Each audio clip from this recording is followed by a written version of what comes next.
Vou gravar.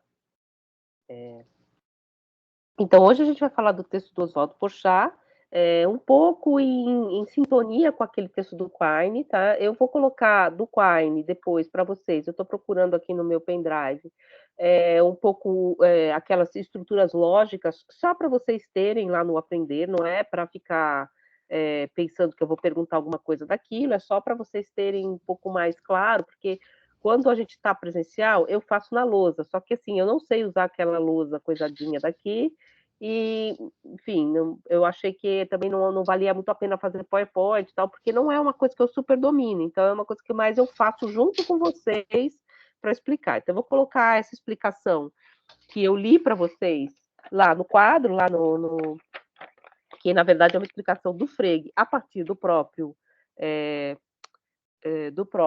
Quine, tá? Então aí vocês ficam ali com essa dimensão só para ficar com isso para o futuro, né? Para o próximo semestre que vocês vão ter lógica, que vocês vão assistir esse curso de lógica, né? E hoje, então, a gente vai falar desse texto Porchat, que não é um texto de lógica, tá? Não é um texto que vai falar sobre lógica, mas vai falar muito desse contexto da lógica também. Vai fazer algumas críticas, inclusive, a esse modo de pensar que existe uma lógica que não é a lógica interna aos textos, então existe uma lógica única, ele vai falar que cada filosofia, na verdade, num certo sentido, funda a sua própria lógica, então ele vai pensar lógicas que são internas às próprias filosofias. Num certo sentido, ele está aqui bem próximo dos textos do Heidegger, ele cita o Heidegger várias vezes, então ele está aqui conversando um pouco com os mesmos autores que nós, tá? Só que de uma outra perspectiva, claro, mas ele vai falar então do Heidegger e ele sabe, ele conhece a polêmica entre Heidegger e Carnap, porque ele está dizendo aqui, olha, para Carnap criticar Heidegger, ele traduziu Heidegger na sua própria lógica interna, e ele não entrou na lógica heideggeriana. Portanto, evidentemente, sempre que você fizer isso, você vai encontrar falhas na lógica da outra filosofia, porque as ontologias, no certo sentido, se a gente pensar como Quine pensava, elas têm uma potencialidade de dizer o que há, de dizer os seus seres, né, os seus atores, completa. Só que saindo dela, né, saindo dessa perspectiva dessa ontologia, pode existir outras ontologias que ou recusam esses entes ou possuem outros entes que não pertencem a essa ontologia. Então, sempre que você tem que mudar de filosofia ou de contexto filosófico, você cairia um pouco nessa contradição de ter que, de alguma forma, traduzi-la. E o Quine vai dizer, não traduzo, né? Que é o Quine diz claramente, eu não traduzo, eu simplesmente suspendo qualquer compromisso ontológico. Mas como que ele suspende o compromisso ontológico? Ele suspende o compromisso ontológico por uma espécie de base lógica, como se a lógica fosse uma espécie de chão anterior, de anterioridade, de neutralidade, a partir da qual essa neutralidade a partir da qual todas as filosofias podem ser julgadas. O que o Porchat está dizendo é que não, a lógica é simplesmente uma outra filosofia. Então, eu estou fazendo o quê? Traduzindo as ontologias na ontologia, entre aspas, de Frege e de Husserl, para depois, então, discuti-las a partir de um outro patamar. Então, é um pouco nesse sentido, como se Quine ainda tivesse um solo externo às ontologias para discutir, que é esse solo semântico. Então, ele diz assim, quando você está com os pés no solo semântico, né, nesse solo em que você pode discutir quais são as propriedades de um enunciado sem entrar em contradições ontológicas, a partir daí eu posso escolher qual é o melhor modelo ontológico para a minha perspectiva científica. O que o Porchat vai dizer é que aí você cai numa outra contradição, né? Porque você também está num outro patamar lógico. Então, é um pouco essa questão que o Porchat vai trazer para nós, tá? Do ponto de vista que é brasileiro, tá? Então, a gente está trazendo um filósofo brasileiro, essa palestra, né, esse texto, que é um texto famoso, é a aula inaugural de março de 68, então, né, enfim, ele vai falar nós, homens do século XX e tal, assim, essa palestra, era para vocês pensarem como ela é velha, ela é mais velha que eu,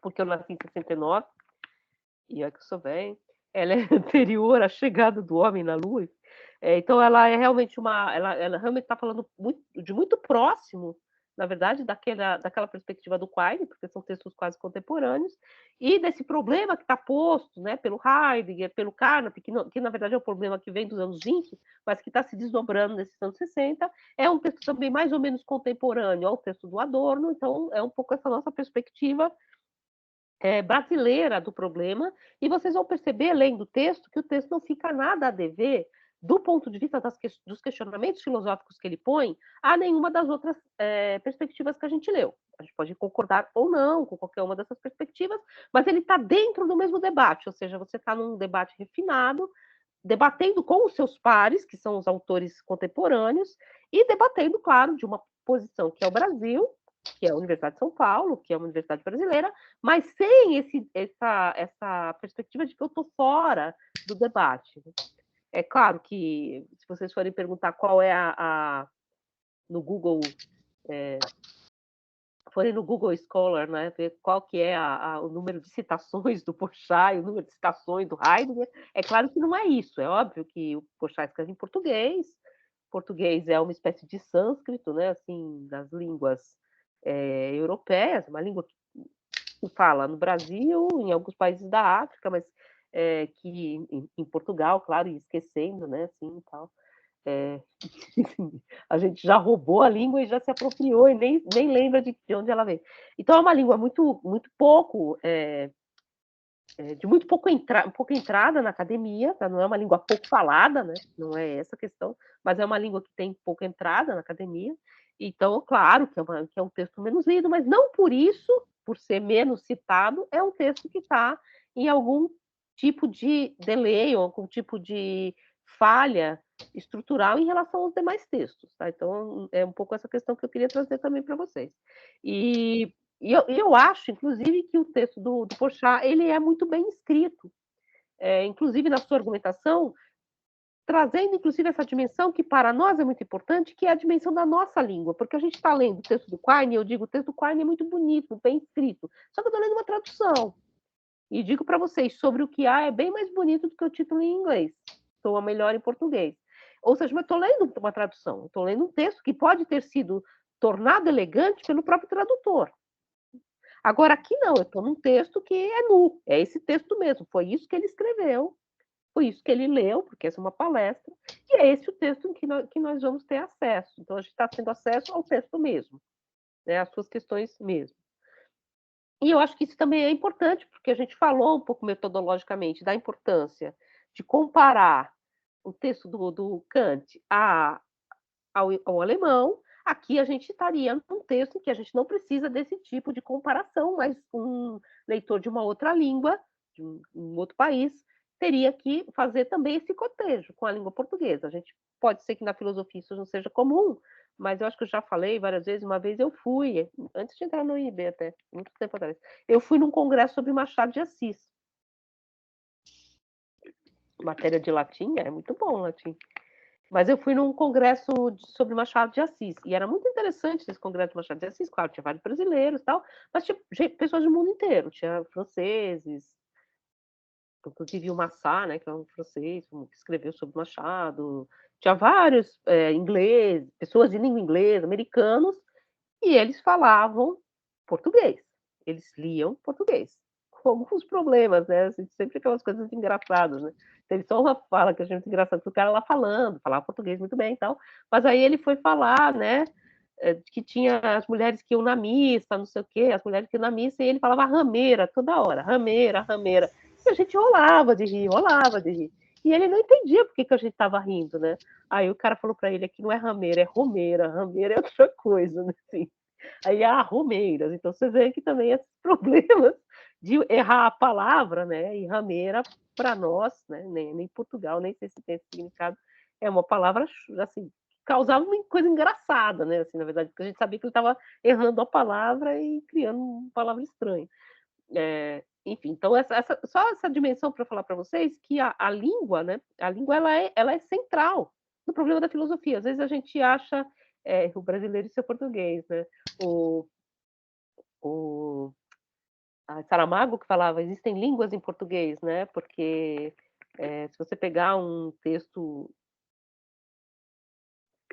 africano também, escrito em português de um país africano é a mesma língua e não é, né? Tem vários elementos de dissonância, palavras que você não conhece, usos diferenciados das palavras e o acordo da língua portuguesa fez com que todos esses modos fossem modos corretos, né? Então isso eu acho interessante também, né? A gente não precisa traduzir, né? Embora tenha muitas essas coisas, né? Eu já vi vários filmes de português de Portugal com legenda, né? Como se a gente precisasse. Às vezes eu acho que até causa uma dificuldade, não estou dizendo que não, sotaque, falar rápido, mas eu acho que é um exercício que a gente tem que fazer, né? O Guimarães Rosa.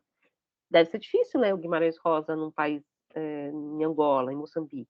Deve ser muito estranho, né? Em Portugal mesmo, né?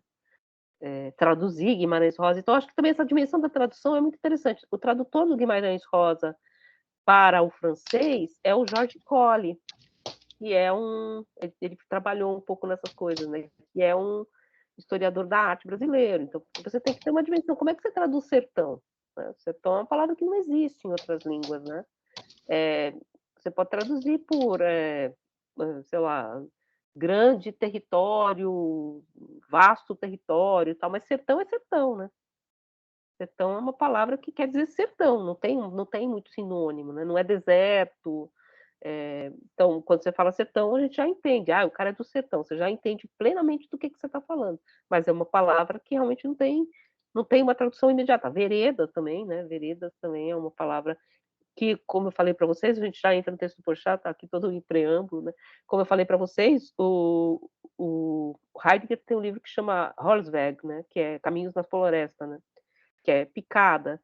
E o Willy Bolle, que é um brasileiro, né, de alma, mas ele não é brasileiro, ele diz que uma boa tradução seria talvez veredas, né? Porque as veredas são esses caminhos no meio da floresta, no meio do mato, no meio do nada, que levam ou não a alguma parte. E Holzweg não tem uma tradução para o português, nem para o francês. Em francês, a tradução ficou caminhos que não levam a parte alguma. Então, você traduziu uma palavra por várias palavras. E em português, ficou Holzweg mesmo, eles não traduziram. Em português de Portugal, em português do Brasil, não existe uma tradução. Agora, é claro, ninguém aceitaria traduzir por veredas, porque é muita loucura. Né? Eu até acho que é muito mais uma picada, sabe? Picada na mata, ou como se diz em São Paulo, e acho que também em Goiás, é uma quiçaça, né? Você vai abrindo uma quiçaça, é uma picada que já está fechada, né? Mas se você traduzir um livro do Heidegger com o nome de quiçaça, ia ser bem engraçado, né? Assim, quase grego, né? Assim. Mas só esses problemas de tradução, então, que eu acho que também tem um pouco a ver com aquela dimensão do Heidegger, de que não é um problema de tradução, porque senão você cairia quase nesse patamar semântico. O Quine tem toda uma teoria da tradução, da tradutibilidade das línguas, que é também como a tradutibilidade das ontologias, né? Uma espécie de tradutibilidade, você tem que traduzir uma na outra. E você tem um patamar semântico, né? E você tem um patamar que é uma espécie de anterioridade gestual da experiência da língua. Então, existe toda uma teoria da linguagem por trás desse problema também, que tem a ver no nosso problema da filosofia como método de que nós, no geral, em geral, trabalhamos com autores que não são de língua portuguesa. E só fechando mesmo, uma das dimensões do trabalho do filósofo profissional, daquele que se forma em filosofia, assim, como que vocês vão trabalhar? Vocês vão entrar no mercado de trabalho? Você pode ser professores, tal. Isso não significa nada em relação àquilo que você pode produzir como pensamento, tá? Isso é também um modo de entrar no mercado, de trabalhar no mercado, que pode ser muito interessante. Um dos trabalhos que eu vejo mais os meus amigos atuando é o trabalho de tradução. Um trabalho de tradução, que é um trabalho extremamente intelectual, muito interessante, porque você trabalha com o texto, você é quase um coautor do texto, é muito, muito legal você fazer tradução. Eu, particularmente, gosto de fazer tradução, gostaria de saber mais línguas, melhor as línguas, para fazer traduções melhores, mas, assim, esse trabalho de tradução é um caminho, é um espaço aberto para vocês, tá? Inclusive porque a leitura estrutural ajuda muito a você se tornar um bom leitor e, portanto, um bom tradutor. Grampo? Grampo? Tem grampo? Grampo? Esse grampeador aqui? Na boa, gente. Eu achei engraçado. Então, o conflito das filosofias, então, é o texto que a gente vai ler hoje, não sei se vocês tiveram tempo de ler, tudo bem, se vocês não tiveram, lê. Faz parte, gente. Bom, ele começa mais ou menos como Quine, com uma citação de Platão. Só que ele começa com uma citação do Platão, do Teto de Platão, em que Platão cita Protágoras. Protágoras, na verdade, era um desses, entre aspas, sofistas com os quais Platão se bate, na verdade, com os quais o Sócrates de Platão se bate, né? Sócrates de Platão, que é esse pensador do ser, parmenidiano, nesse sentido mais clássico do termo, e que se bate com esses sofistas, né? Então, Górgias, Protágoras, o próprio Parmênides é uma das personagens de Platão, né? Tem um diálogo que chama Parmênides. Mas ele se bate com o Protágoras, com o Górgias, com o Lísias, com o Hípias, que são todos esses autores que nos chegaram aos pedaços, muitas vezes citados por Platão e caricaturizados, se a gente pode usar essa palavra, porque essa palavra não existe em grego, mas ele pega dessas personagens alguns traços acentuados de ridículo também, né? Ele acentua muito o ridículo dessas personagens. Mas aqui, então, que o Porchat faz ao contrário, é pegar exatamente a fala do Protágoras, né, e eu cito aqui Sócrates, em nome de Protágoras, na famosa Apologia de Protágoras, contida no Teeteto, não creio seja incorreto dizer que elas antecipam, de algum modo, na história do pensamento, a reflexão crítica sobre o problema de que nos vamos ocupar. Então, ele também remete essa questão que ele está tratando a uma espécie de, entre aspas, barbas de Platão, né? Então, também Platão traz para dentro do seu texto esse problema do Protágoras. Qual é o problema do Protágoras? O problema do Protágoras é o problema da distinção entre doxa e aletheia, ou seja, entre opinião e verdade, que é uma distinção grega que a gente viu operar em quase todos os autores que a gente leu. No Heidegger, evidentemente, porque ele retoma a palavra aletheia, mas opera também no Hegel, né? Na doxografia, de um lado, a doxa de um lado, e do outro lado a episteme, a aletheia, a verdade. E ele diz, Hegel, naquele texto que vocês comentaram, inclusive, não existem opiniões filosóficas. A opinião não é da ordem da filosofia, a filosofia é da ordem da verdade. Então, essa oposição, que é uma oposição clássica, ela opera nesses autores. Inclusive, tem um texto famoso do Nietzsche, quer dizer, todos os textos dele são famosos, que está em Para Além de Bem e Mal, em que ele diz: por que a verdade não é mentira? Por que os filósofos sempre foram atrás da verdade? É uma pergunta. Então, essa operação do pensamento que sempre teve a verdade como o foco. E eu cito aqui novamente. E a verdade, entretanto, escreve Porchat, que ao constatar o conflito das opiniões e das verdades dos homens, umas com as outras, ao procurar mostrar que o verdadeiro é sempre, para cada homem, o que tal lhe parece, e como tal, então a medida do homem, né? Portanto, assume e propõe e, portanto, assume e propõe aos outros, Protágoras não visava especificamente as oposições e divergências que dividiam o pensamento filosófico anterior ou contemporâneo, conforme a sua doutrina. Ao contrário, tal diferença de perspectivas sobre a verdade e o saber não configuraria mais do que um caso particular da infinda e irrefutável diversidade das opiniões humanas. Então, você tem a verdade, maiúsculo, a aletheia, e as verdades particulares, ou, se vocês quiserem usar o termo que está no Parmênides, as doxas broteias, né? Brotoi são os mortais, né? Então, as doxas, as opiniões mortais, as doxas broteias. Essas opiniões dos mortais, que é exatamente aquelas que a deusa de Parmênides separa, né? A deusa de Parmênides diz: aqui há a verdade bem redonda, o coração da verdade, o núcleo, o cerne duro da verdade, e deste outro lado há as aparências. E este caminho das aparências é o caminho das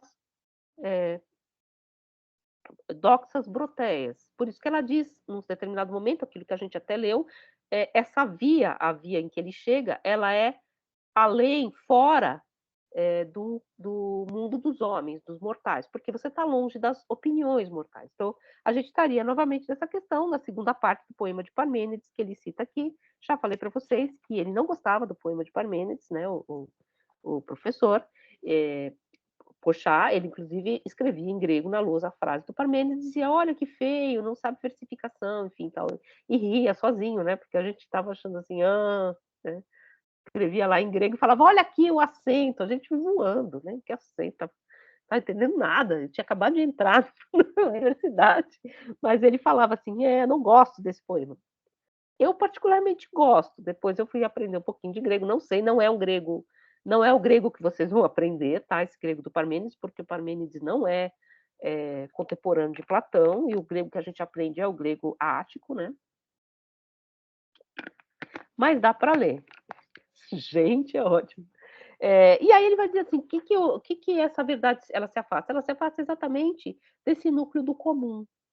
Ela se afasta exatamente dessa ordem do comum, do seguir o comum, essa ideia da doxa e da aletheia, isso já está lá no poema do Parmênides, né. Então você sobe para fora de uma dimensão do comum, ou se vocês quiserem a palavra grega para isso, da, koinonia, né, do comum, do koiné, daquilo que é comum. Glotar koiné é língua comum, né, língua geral. Então da comunidade, daquilo que é comum, daquilo que é partilhado comumente. Para falar então, em nome de Zeus, para alcançar o nome, a palavra dos deuses, a palavra da divindade. Então você se afasta dos mortais, exatamente para alcançar essa dimensão para além dos mortais, seria essa questão. Bom, isso tornava, diz Porchat, Protágoras o pioneiro de uma luta secular e inglória, que ele perdeu, e nós todos, né, porque nós vivemos a metafísica, que oporia uns poucos pensadores à extensa galeria dos metafísicos de todos os tempos, cujo traço fundamental de união, talvez possa dizer-se, é o comungarem, de alguma maneira, da crença grega na divindade da razão especulativa, ignorando-se se os deuses são ou não dos homens, filósofos ou não. Protágoras verificava apenas que as opiniões sempre divergem e que elas não se põem de acordo. Nada além disso. Mas ele se opõe a toda a tradição metafísica. E aqui ele cita um outro texto aqui mais embaixo, o Porchat, que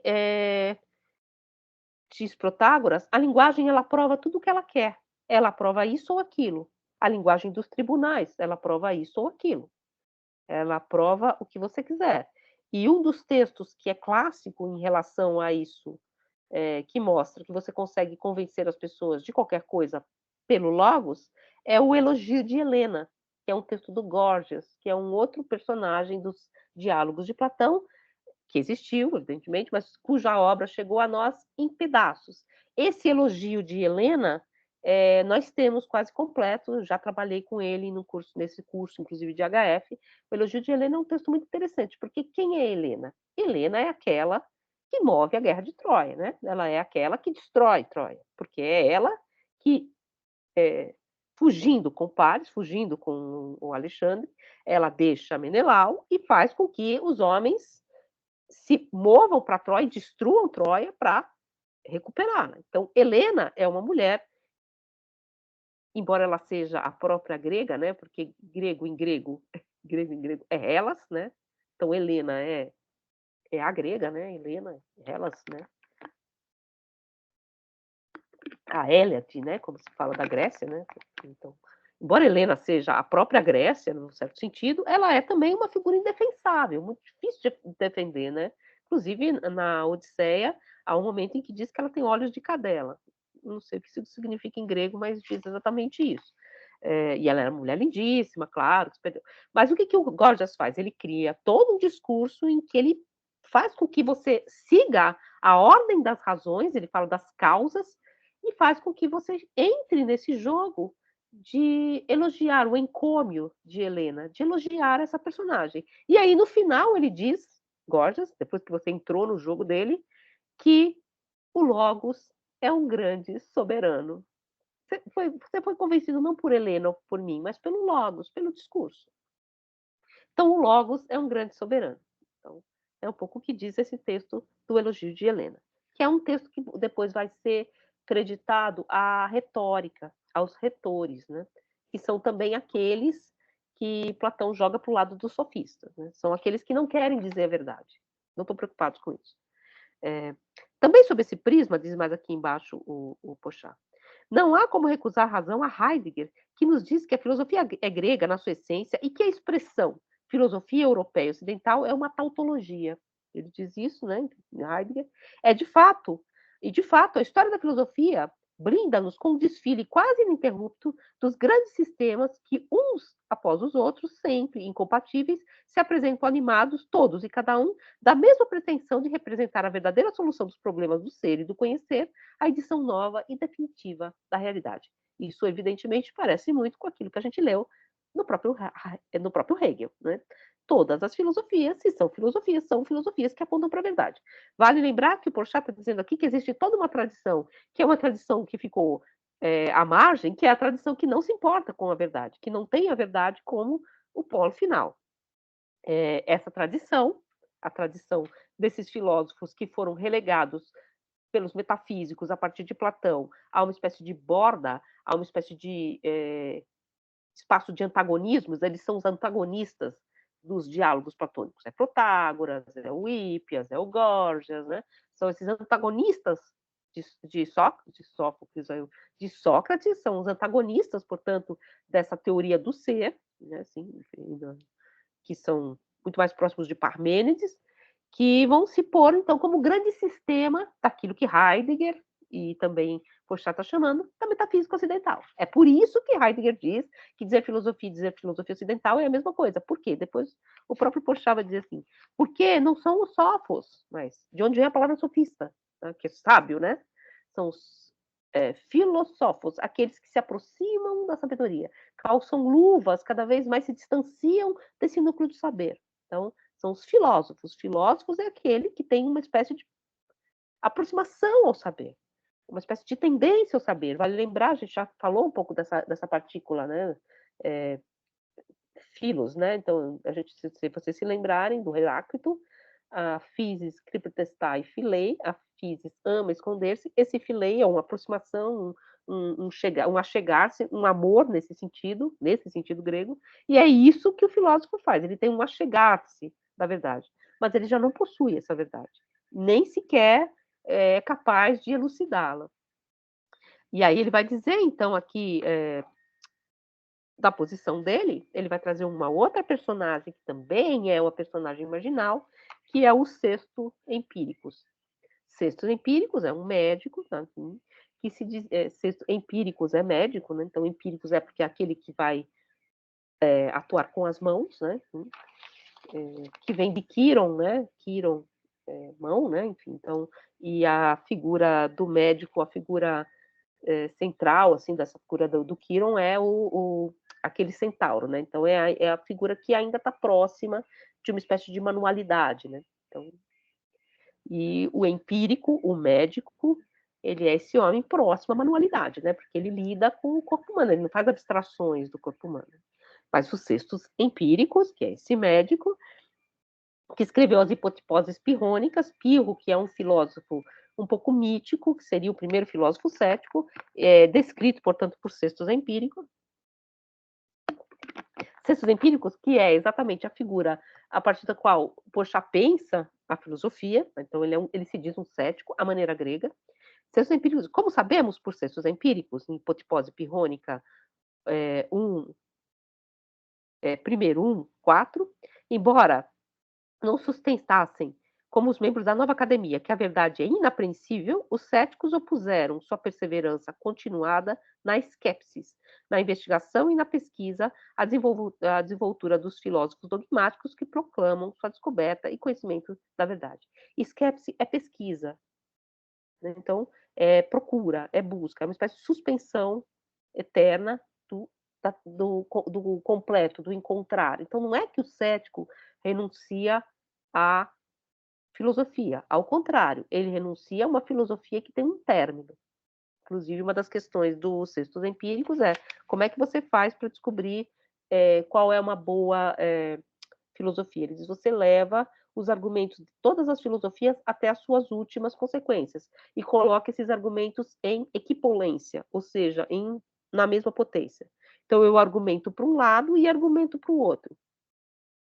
E eu vou perceber que esses dois argumentos, se forem colocados na mesma potência, eu não estou nem de um lado nem do outro, a frase cética por excelência, não mais isto que aquilo, é um pouco PSDB, né, assim, meio tucanão, né. Não mais isso que aquilo, é a frase cética por excelência. Não é porque eu simplesmente não quero mais pesquisar, ao contrário, é porque eu pesquiso aqui e aqui, com a mesma potência. Eu ponho em equivalência as duas argumentações e vejo que elas se excluem, elas se suspendem ambas, uma suspende a outra. E aí ele continua, donde caracterizar-se como princípio fundamental do ceticismo essa atitude que consiste em descobrir e contrapor a cada proposição e argumento o argumento e a proposição que os neutralizam. Então, é uma espécie de postura diante da filosofia que está sempre colocando um argumento contra o outro. Então, eu não tenho uma procura da verdade ou um dogma, ao contrário, você me apresentou uma filosofia, eu vou procurar a contradição dessa filosofia. Parênteses, depois vocês vão ver isso em filosofia moderna, isso vai ser um método, um modo de pensar, mas aí transformado em método, que a modernidade vai recuperar, por exemplo, com Descartes. Né? Descartes vai fazer isso, vai colocar tudo em dúvida. É isso que eles fazem, coloca tudo em dúvida, é uma esquepse. Eu coloco tudo em dúvida e vou pesquisando, levando até o extremo. Descartes chega a colocar a matemática em dúvida. Né? E se Deus, se um anjo, se Deus fosse enganador, né? Se Deus fosse encanador, né? E se Deus fosse enganador e me fizesse achar que 2 mais 2 é 4, enquanto na verdade é 5.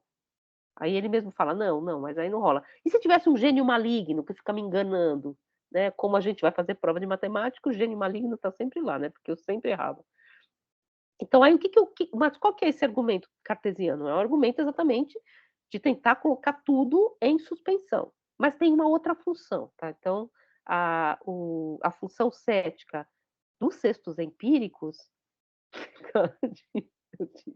a função cética dos cestos empíricos é diferente da cartesiana. A cartesiana é metodológica, é um método. A dos cestos empíricos é uma posição diante da vida. Então, o cético, e é uma escola, quase que uma escola ética, uma posição ética. O cético pesquisa tudo até o extremo, ele está sempre nessa esquepsis. Né? Inclusive, a revista que publicou esse artigo chama Esquepsis. Então, essa característica que ele dá, né, dessa figura, né,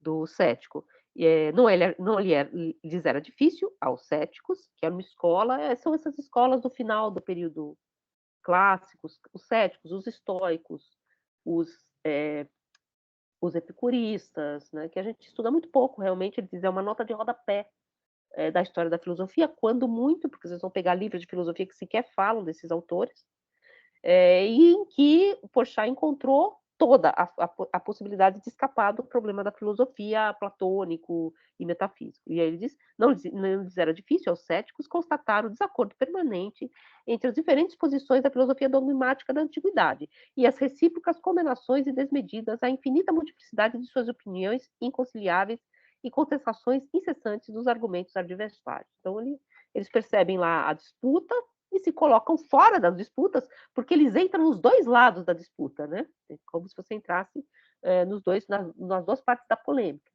Polêmica secular e sempre presente, que concerne não apenas ao conteúdo material da verdade procurada e pretensamente descoberta, mas à própria noção de verdade, e à natureza ou aos critérios válidos para estabelecer se o empírico ocupa-se longamente dos problemas e do critério em hipotiposes pirrônicas, tá? E na sua obra Contra os Lógicos. Ele tem um livro que chama Contra os Lógicos, Contra os Retóricos, Contra os Matemáticos. Né? Eu sempre lembro disso também, porque isso era, na minha época de graduação, não tinha tradução. Então a gente lia em grego ou em inglês, era uma maravilha. Vocês nem imaginam. E aí saiu contra os Retóricos, e eu comprei e levei numa reunião de colegiado. E assim, aquilo assim, contra os retóricos, parecia que eu estava fazendo uma provocação. Você sabe que eu esqueci o livro lá e não tenho mais? Perdi, ficou com alguém lá na reunião de colegiado.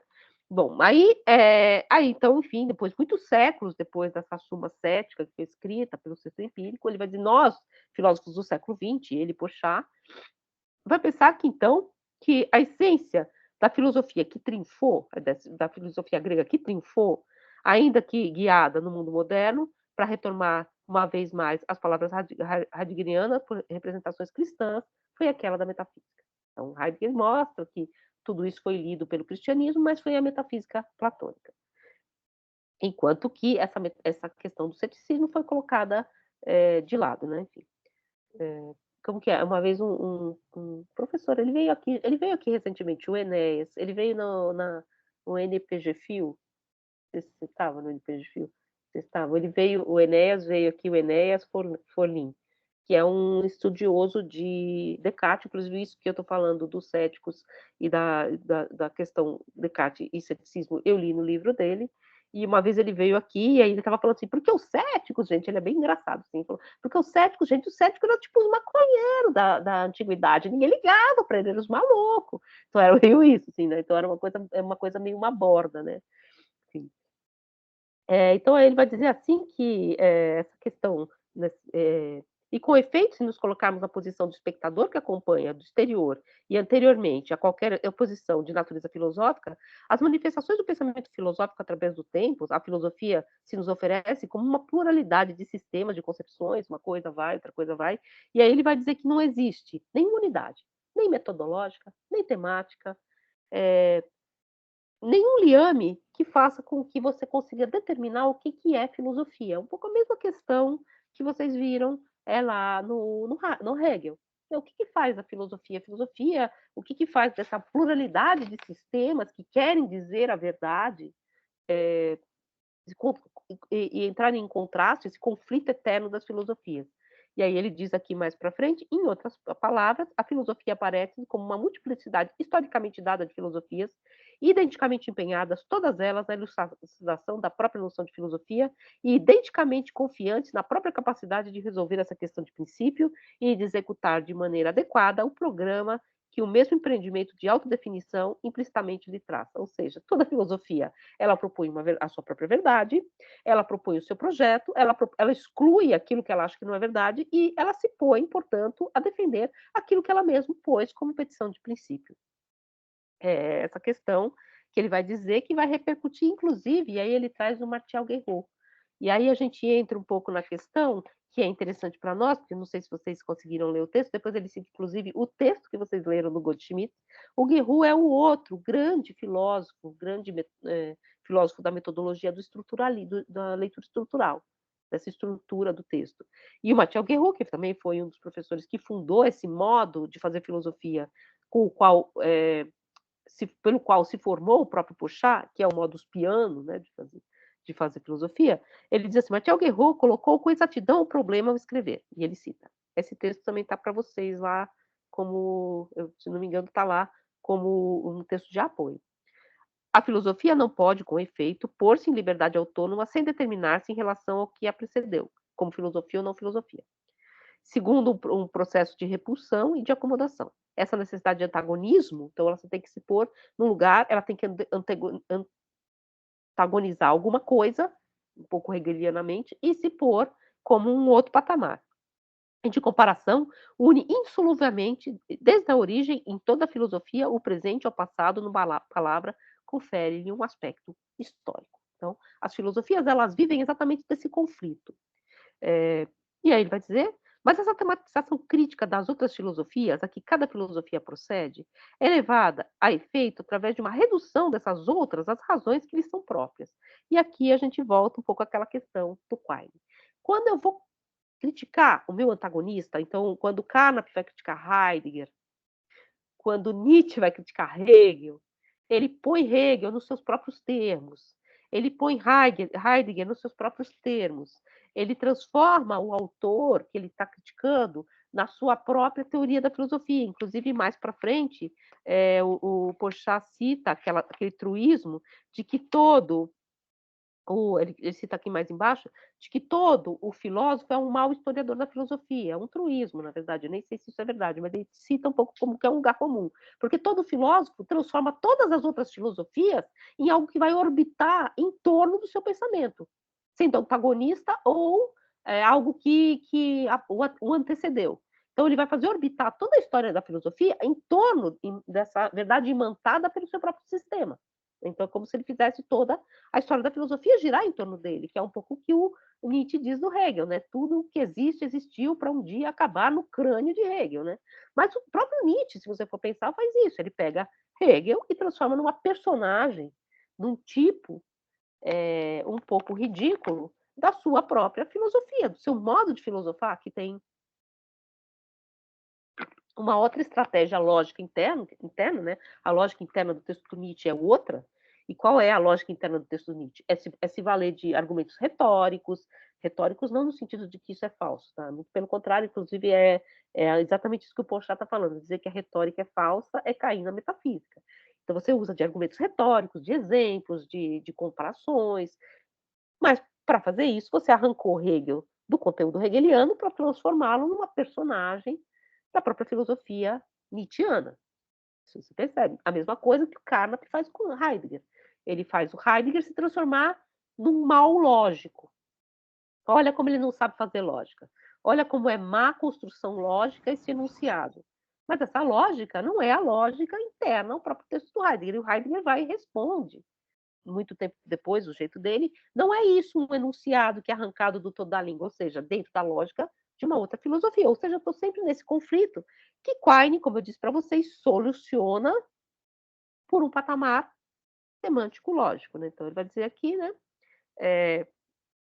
não apenas dos grandes sistemas metafísicos que editam a totalidade do real, todos os sistemas vão editar todo o real e todas as filosofias em torno dele, mas também de todas as doutrinas filosóficas, ainda mesmo quando decididas a fugir ao espírito de sistema, se concebem como não sistemáticas ou mesmo como meramente descritivas ou como atividades metódicas de elucidação e análise da linguagem comum ou científica, mesmo aquelas que são análise da linguagem, todas elas, torna-se impossível a interpretação filosófica de qualquer filosofia se permanece no exterior de seu universo. Você está fora do universo dessa filosofia, e é isso que a leitura estrutural diz. Se você está fora, se você começa a dizer, não, Kant é um filósofo do iluminismo, você está fora.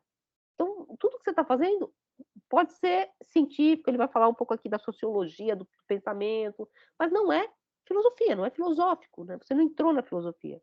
E ele vai dizer assim que, inclusive, é impossível comparar a filosofia, o sistema filosófico, a qualquer experiência exterior a esse sistema, porque a própria experiência, tal como é concebida, ela é interna ao sistema. Então, eu vou falar, não, mas olha, isso não se verifica na realidade. A gente faz muito isso. Não, mas isso não aconteceu na realidade. Como dizia Hegel, pior para os fatos, né? Por quê? Porque a lógica interna dos fatos ela é dada pela própria estrutura, pela filosofia.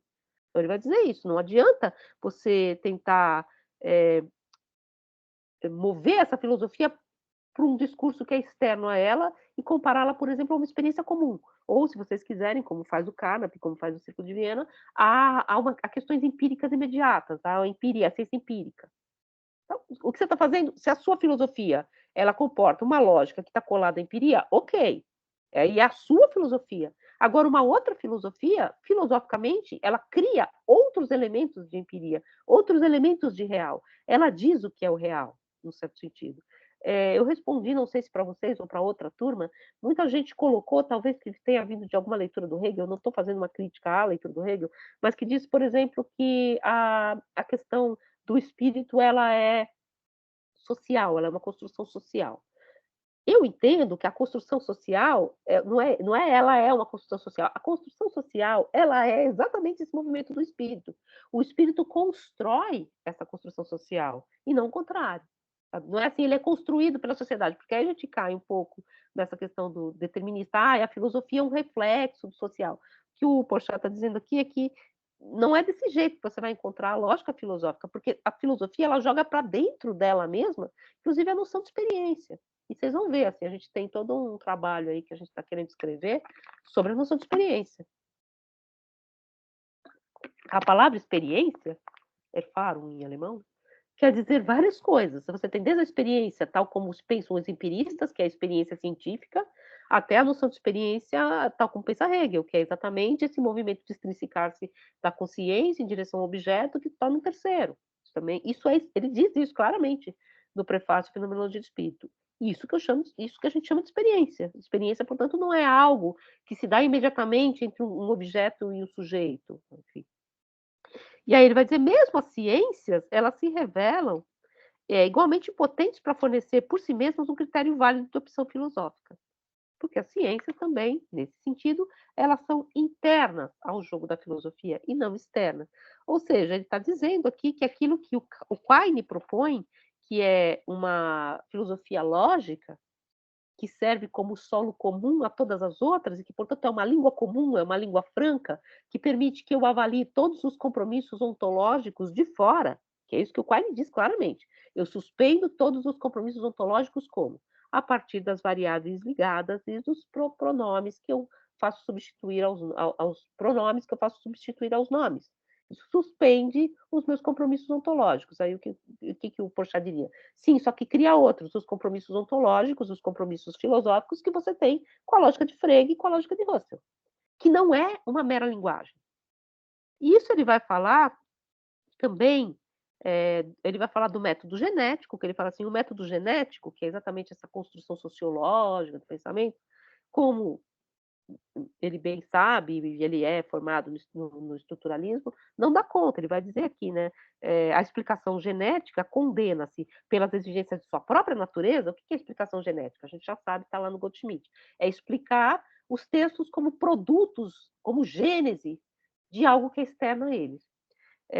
Permanece silente no que concerne a uma decisão sobre a validade filosófica da doutrina que aborda, isto é, permanece incapaz de afrontar o problema que constitui o objeto primordial do interesse filosófico por qualquer doutrina, porque é externa a doutrina. Eu julgo por sobre o texto, né? Então, quando eu digo Kant é um iluminista, não estou dizendo uma mentira, mas eu também não estou dizendo nada, porque eu não estou entrando no texto e mostrando o que é ser um iluminista pelo texto. Né? Você simplesmente transforma o texto numa espécie de sintoma histórico, né? E aí diz, em outras palavras, não se vê como poderia o discurso científico enfrentar, criticar o discurso filosófico na sua especificidade, ou simplesmente dialogar com ele sem fazer-se filosófico por sua vez e, consequentemente, sem renunciar ao rigor e às limitações que lhe impõem a sua mesma cientificidade. Então, ou você faz filosofia e conversa filosoficamente com o texto, ou o que você está fazendo é outra coisa. É história das ideias, é sociologia da cultura. Ele não está nem dizendo que isso não existe, existe. Inclusive, ele fala de que é ruim, né? Ele fala ruim, mas que a sociologia da cultura ainda não deu frutos. Ele diz que ela é vazia, mas enfim, não sei nem se eu concordo com ele, mas ele fala isso claramente aqui no texto, né? Mas essa sociologia da cultura é outra coisa, né? Enfim, não é filosofia. E aí ele vai para aquele texto que a gente leu, tempo histórico e tempo lógico, das interpretações dos sistemas filosóficos, que foi um texto que o Goldschmidt escreveu em 63 e que o Porchat traduziu para o português naquele livrinho que faz parte de um livrinho que chama A Religião de Platão. É a parte final do livrinho. Ele diz assim, foi precisamente, qual é o mérito desse texto? Foi precisamente o de ter mostrado a necessidade de nunca dissociar-se a interpretação das obras filosóficas do conhecimento e análise do seu modo próprio de constituição. Portanto, aquilo que eu repeti várias vezes, da sua própria lógica interna, que é a lógica construída pelo filósofo. Se ela tem falhas, elas são internas, elas não são externas. Né? Então, não vou falar assim, mas Rousseau era um cara que botava os filhos na roda, batia na mãe por causa de mistura. Ok, enfim, você não vai julgar o filósofo por algo que é externo ao texto. Se isso aparece no texto, aí sim é interno à estrutura lógica. Vai aparecer no texto que ele bate na mãe por causa de mistura, é estranho. Isto é, do conhecimento da maneira particular, porque se estruturam os discursos através dos quais eles se exprimem e se oferecem à nossa leitura e meditação. Ou seja, as filosofias e os discursos filosóficos eles se organizam por diferentes lógicas que são internas. E aí ele vai dizer mais aqui embaixo, e aí ele vai falar então dessa responsabilidade filosófica que interna o texto. Isso não significa que o filósofo não tem culpa, eu estou desculpando o filósofo, nada disso. Mas se ele tem culpa pelo que ele escreveu, não por quem ele foi. Né? porque, né, senão a gente cairia numa espécie de psicologismo, que aliás o Goldschmidt põe muito bem, claramente, de lado. Eu não vou psicologizar. Por que que eu não vou psicologizar? Exatamente para não transformar a filosofia numa espécie de rodapé da vida privada, né, aquilo que eu citei para vocês quando eu citei o texto do Sartre, que ele disse assim: "Isso faz com que, eu me sinta muito confortável, porque eu li uma coisa que me deixou absolutamente abismado", eu acho que vários desses textos que a gente lê, a gente fica: "Porra", né, não pode falar palavrão, mas fica assim: "Uau", né, aquela palavra grega que é o assombro, né, que a gente tem várias palavras para dizer em português, né, assim, tipo: "Carai, pô, tô assim chocada". E aí você fala assim: "Ah, fiquei movida por esse texto". Só que aí eu vou ler a biografia do autor, aí eu descubro, sei lá, que Platão, não conseguiu fazer a Constituição, que, né, fracassou como político, que Rousseau não era um bom pai, que não sei quem era machista, todos eles eram, né. Que não sei quem tinha escravos, o que que o Sartre diz? Isso para mim é apaziguador. E é apaziguador do próprio pensamento, daquela centelha que no pensamento é incômoda, porque eu simplesmente faço assim: "Ah, isso é só filosofia, tá, só texto". O cara não pensava isso. Você troca aquilo que te incomodou e que pode mover o pensamento para além, por uma espécie de cômodo lugar comum do homem, mazelas do homem privado que todos os homens, possuem. Nós possuiremos as nossas também no futuro, né, assim, eu vou ser julgada porque eu não sabia lavar roupa, porque eu não sei cozinhar, porque eu sou chata, falo demais, sei lá.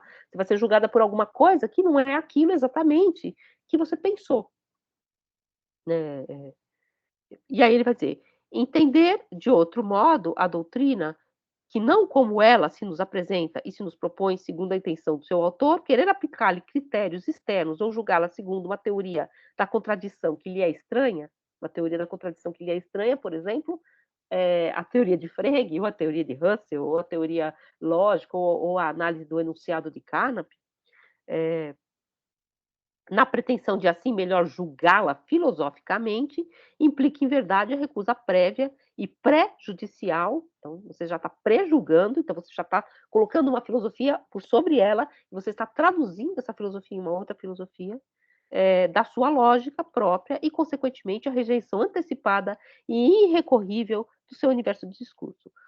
Opta-se, portanto, desde o início, contra ela, em benefício de um outro discurso em que ela se vai traduzir. Então, cada filosofia, contra a ideia de uma lógica formal, inventa a sua própria lógica.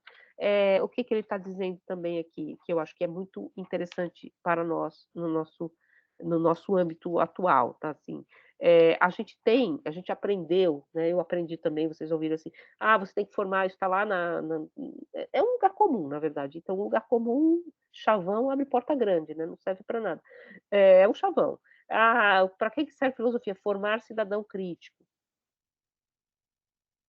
né. Muitas coisas formam cidadão crítico, né. Crítico do quê, para onde, você pode criticar falando um monte de bobagem. Mas formar cidadão crítico move na gente uma ideia de que tudo que eu tenho que ler, eu tenho que recusar.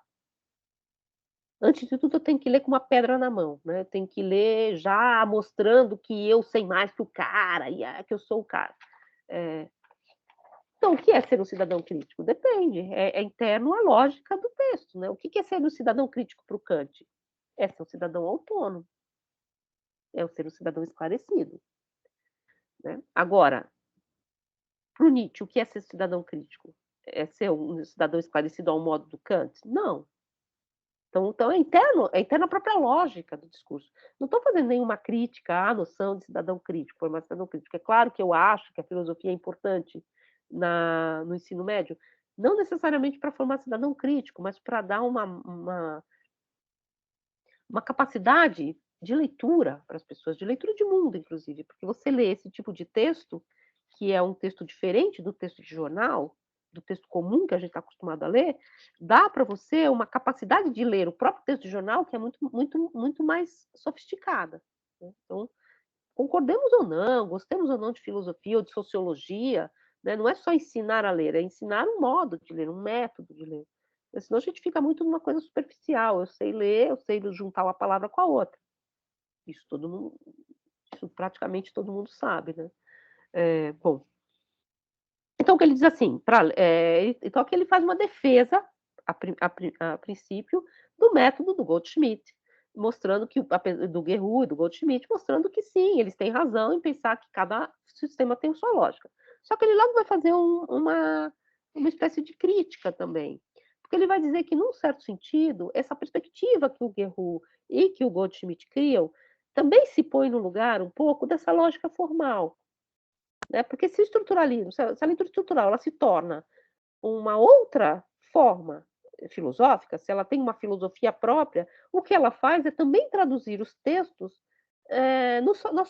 nas suas próprias, nos seus próprios termos, né? Nas suas próprias regras. E vocês sentiram um pouco isso, né? É um grande instrumento de leitura, porque faz com que você respeite a lógica interna do texto. E aí você vai criticar esse texto, né? Não é que a gente não vai ser crítico, de uma forma muito melhor, muito mais sofisticada. Às vezes você acha que você está criticando um texto e você não está criticando, porque você não você está criticando, tal. Se você está criticando, como que eu posso dizer? Você está apontando para o lugar errado, percebe? Então, às vezes tem um pouco essa questão também, né? O que é o cerne do texto em que eu posso exatamente construir uma crítica que vai destruir esse texto, né? Então você tem que conseguir saber qual é o alicerce também, né? Então você vai jogar uma pedra na janela, ok, vai fazer um estrago na janela, mas o edifício continua em pé. E aí ele vai dizer, né?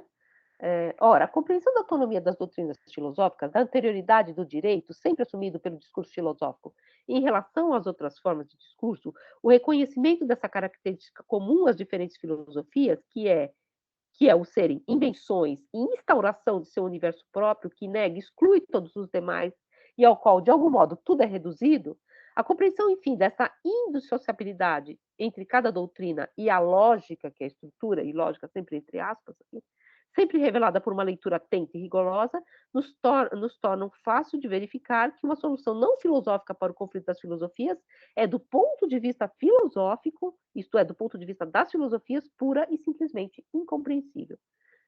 Ou eu filosofo, ou eu entro na história do filósofo, ou eu não filosofo. Eu estou fora e criticando de fora e fazendo história das ideias, o que for, mas não entendendo a própria filosofia.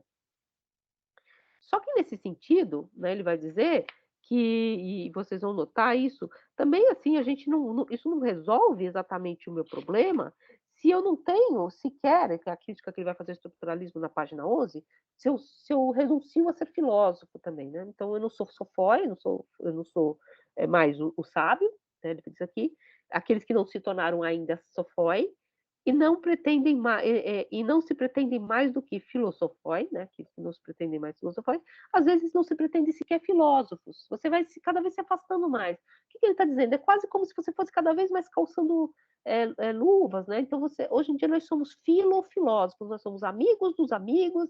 Hoje em dia a gente já é filósofo, né? A gente é amigo do amigo da filosofia. Porque você vai se afastando exatamente por esse historicismo que ele vai criticar mais para frente.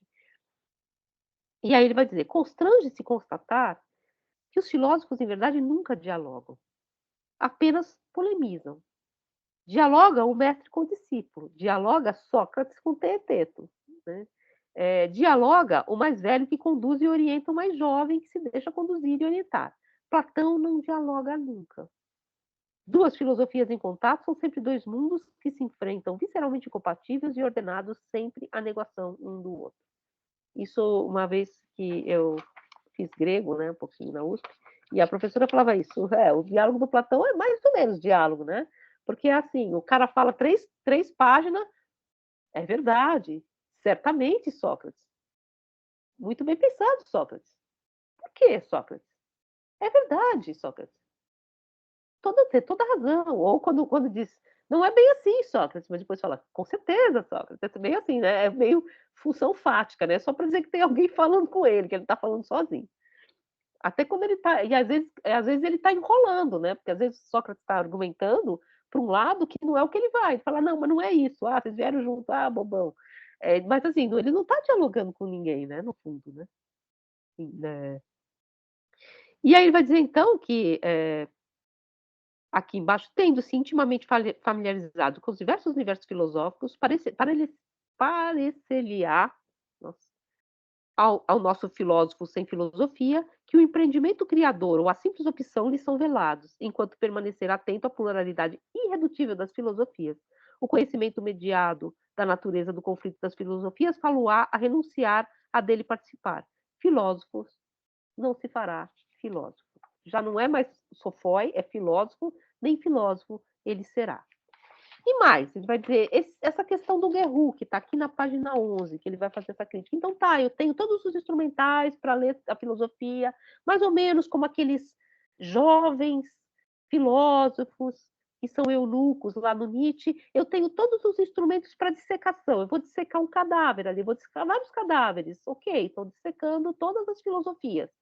Só que eu nunca tenho a minha, então eu renuncio a ser filósofo nesse sentido. E ele vai dizer: o que pensar, por outro lado, de uma solução como a que é proposta pela dianoemática guerrotiana, que é exatamente entrar no estudo desses sistemas filosóficos, isto é, da instituição de uma disciplina que estudasse as condições de possibilidade das filosofias como objetos de uma história possível, como realidade de que as filosofias se ocupam e é instituída a cada vez, diz no Guerru, pelo pensamento filosófico, com que esse não poderia fundamentar sua validade sob sua pretensa conformidade a um real já feito anterior a seu decreto, a dianoemática, como filosofia das filosofias efetivamente dadas, deve construir-se como uma problemática da realidade.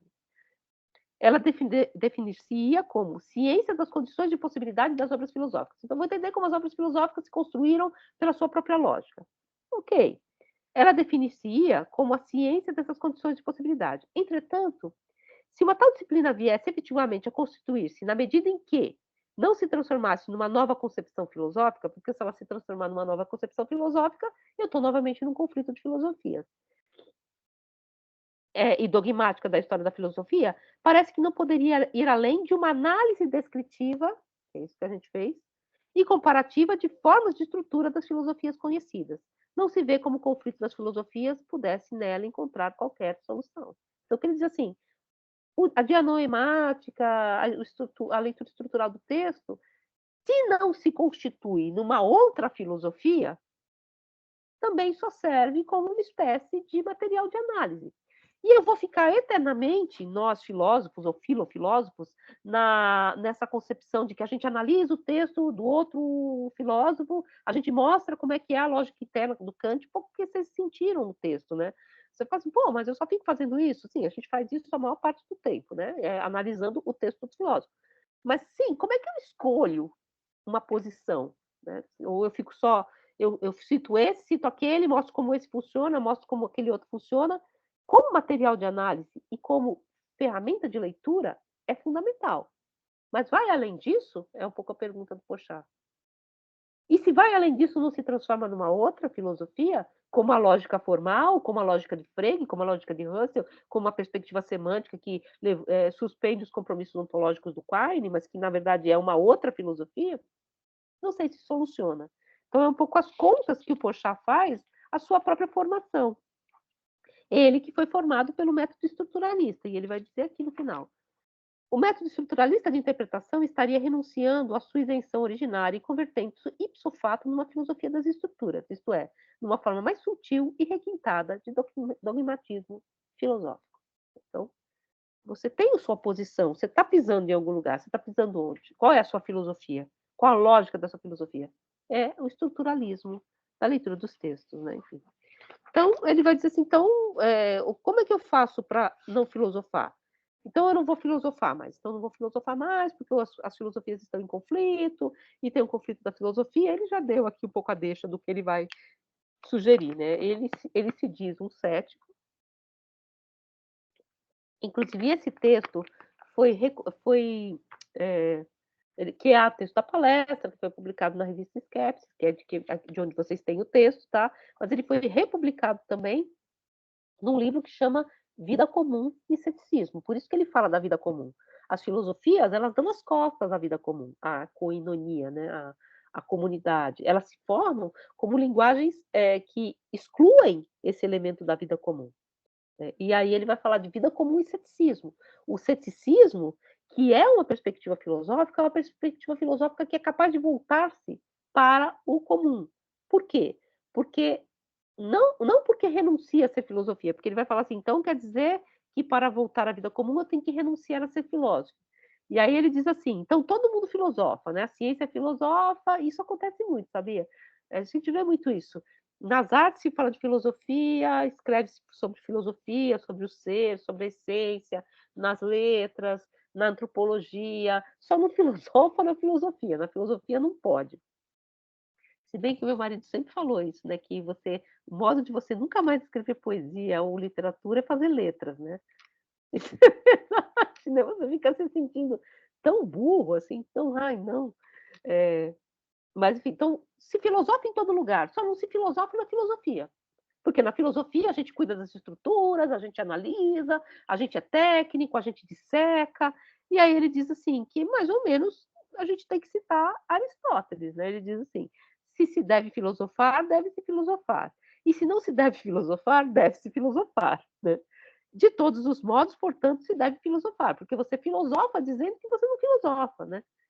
Você filosofa dizendo: "Não, não se deve filosofar", isso é uma filosofia, né, assim. Lembrei de uma historinha do mas por que que eu lembrei disso? Do Milor Fernandes. Vocês conheceram o Milor Fernandes? Já ouviram falar? Ele tinha um livrinho que eu tenho aqui em algum lugar. É ruim estar em casa, né, por causa disso, né. Achei. As Fábulas Fabulosas, vou ver se eu acho. Em que ele faz ele na verdade é ilustrador também, né. Não vou achar.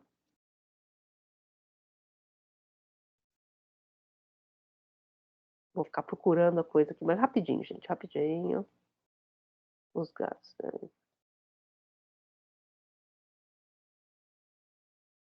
Que saco, não tem índice essa os perigos da filosofia, né, chama assim, né. Aí assim, né, vou só não vou ler inteiro, tá, assim, é só assim, eh, eles estavam presos escondidos, né, da repressão, né, e como não estava ali há tanto tempo juntos, aqueles 4 moços e o professor um pouco mais velho, este propôs uma lição, um teste de filosofia. "Meus amigos companheiros meus, por assim dizer, discípulos, estamos aqui nesse aposento praticamente vazio. Pois bem, digamos que cada um de vocês tivesse que encher esse espaço. Qual seria a maneira mais rápida e mais útil de encher esse quarto?" E aí eles ficam, cada um tem uma ideia, né, cada um tem uma ideia e ele refuta, vou encher de água, vou encher de né, vou encher de ar, e aí ele vai refutando, refutando, refutando, e aí ele vai chegar no final, vai dizer assim,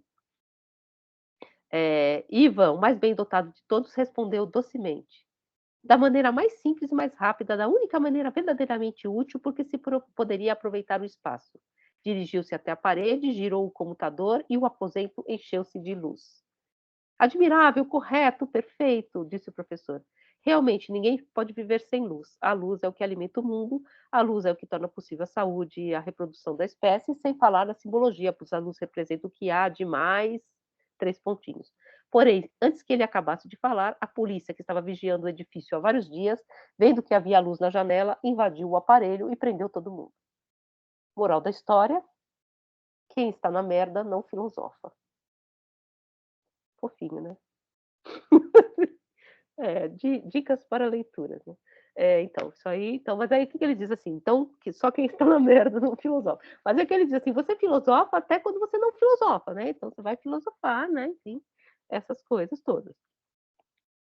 Bom, então ele vai dizer assim: "Então só não vai filosofar o filósofo, porque o filósofo não sabe que filosofia ele escolhe, e porque ele não é mais o sábio, ele é amigo da sabedoria, e porque ele sabe que todas as filosofias sempre entraram em constante, questão". Claro que ele está dizendo que a posição dele, poxa, é escolher não, ele escolheu e ele diz por quê, ele passava metade do curso dizendo por que que ele era um cético, que ele era um cético à maneira pirrônica. E ser um cético à maneira pirrônica é um modo ético de se pôr no mundo, em que eu vou filosofar o tempo todo, mostrando como as filosofias se excluem, mostrando como há uma equivalência entre os vários modos de dizer. Então, é essa a questão dele. Ele botando esse conflito das filosofias como uma espécie de patamar em que eu sempre estou ali pesando os argumentos. Né? Não sei se algum dia ele encontrou um argumento que ele não fosse capaz de refutar, né?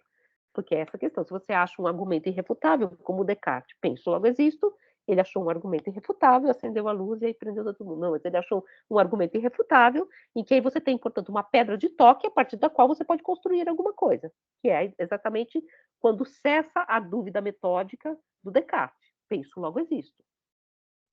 Né? É uma questão central. Mas também, aí o Descartes vai ser refutado pelo Leibniz, né? E vai embora, né? Então, assim, que não é uma verdade primeira, etc. Aí o que o Porchat diz? Enquanto o cético antigo, ele não está procurando uma verdade, como em Descartes, para construir o seu edifício. Ao contrário, ele está purgando os discursos em relação à verdade. O ceticismo, o Cestos Empírico diz, porque afinal de contas ele é um médico, é uma medida purgativa, né? É um purgante. E é muito interessante, porque essa ideia de purgante, né, de medida purgativa, ela aparece também na questão da filosofia analítica. Eu vou purgar a filosofia dos expurgar, né? Purgar é meio. A palavra é purgar. Né? Eu vou expurgar a filosofia das suas excrescências. Né? Então, eu vou expurgar a filosofia dos seus elementos contraditórios, dos seus dogmas, colocando uma contra a outra.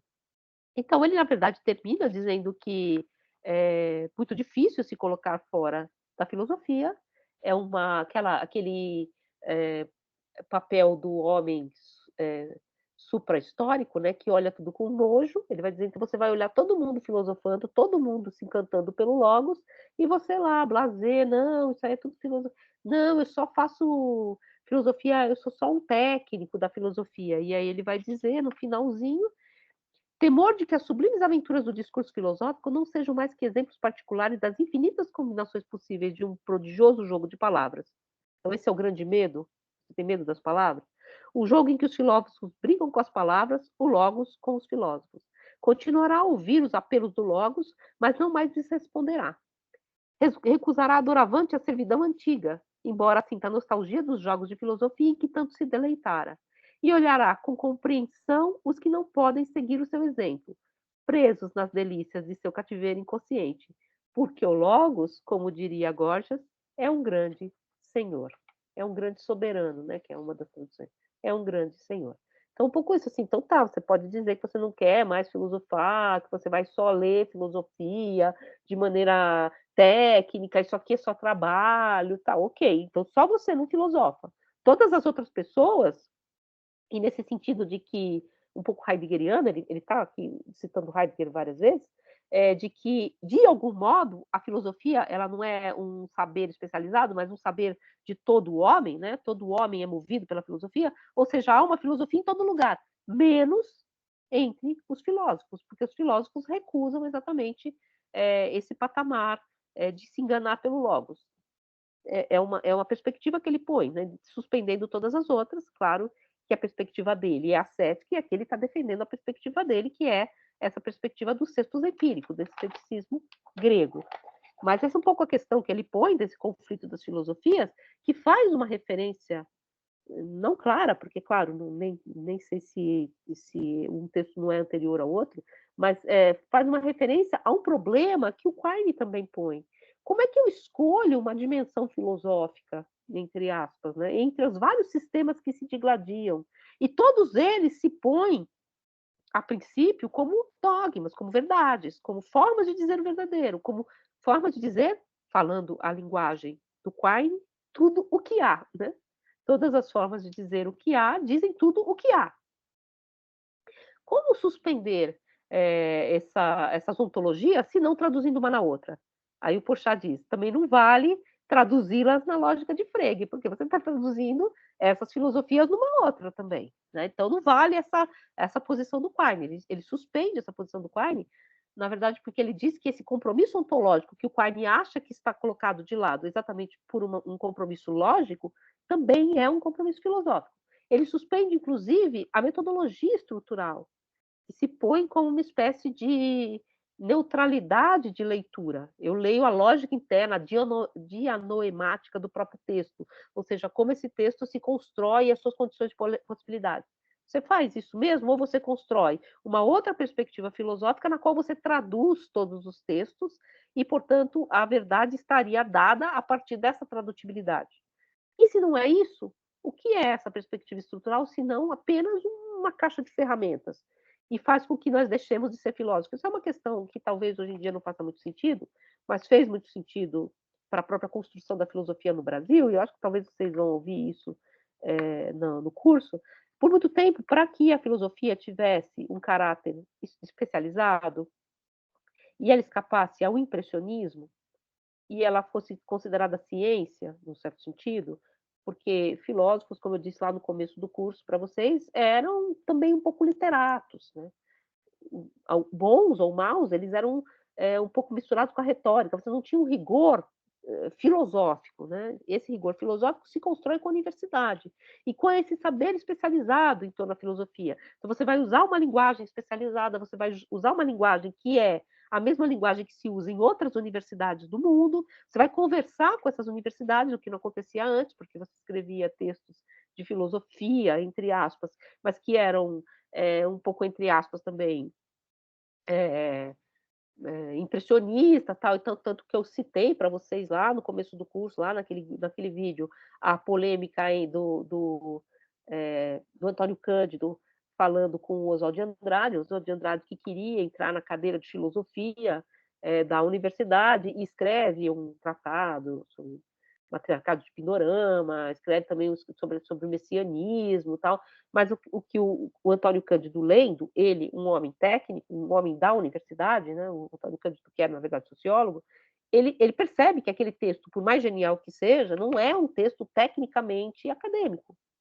E ele diz, olha, não vai rolar, você vai ser destroçado pelos pernósticos e tal, né? Imagine se o Oswaldo tivesse sido aprovado. O próprio Antônio Cândido diz, na época eu não percebia, que eu sou chato boy, né? Mas havia toda essa ideia de construção, né? Eu acho, por exemplo, que também há uma questão um pouco, vamos dizer assim, dialética nessa questão. Né? O Oswald podia ter sido aprovado, mas várias outras coisas seriam aprovadas junto com ele, coisas que não são tão legais. Né? Então, porque você não tinha um critério exatamente. Né? Então, ele ficou fora do critério. Ele é genial, ok. Mas genialidade não é critério, né? Não pode ser. O Sartre diz isso, a universidade é o lugar do medíocre, né? Porque é o lugar do médio. O genial fica fora, realmente. E realmente eu não consigo mensurar o genial, né? Assim, tinha um amigo aqui, né, o professor aqui da filosofia, que ele falava assim: eu não sou pago para julgar genialidade. Tá? Assim, eu não tenho como, eu não sei julgar. Né? Então você escapa, né? Eu estou falando que eu acredito nisso. Mas, enfim, então, um pouco essa dialética. Então, vocês vão ouvir, muito se perdeu nessa construção de rigor. Você perdeu exatamente o quê? Essa dimensão mais livre, essa dimensão mais criadora, de criar uma lógica filosófica. Né? Então, você ficou muito tempo, durante muitos anos na filosofia, aprendendo a mexer com o instrumental da filosofia. Hoje em dia, eu acho, mas a gente não pode perder isso também, tá? Que nós temos um rigor metodológico na filosofia, na área de filosofia, que talvez a gente não tenha em outras áreas. Né? Existem áreas, as áreas são históricas, cada uma tem sua historicidade. Na nossa área, a gente tem um rigor, tem Ampof, né?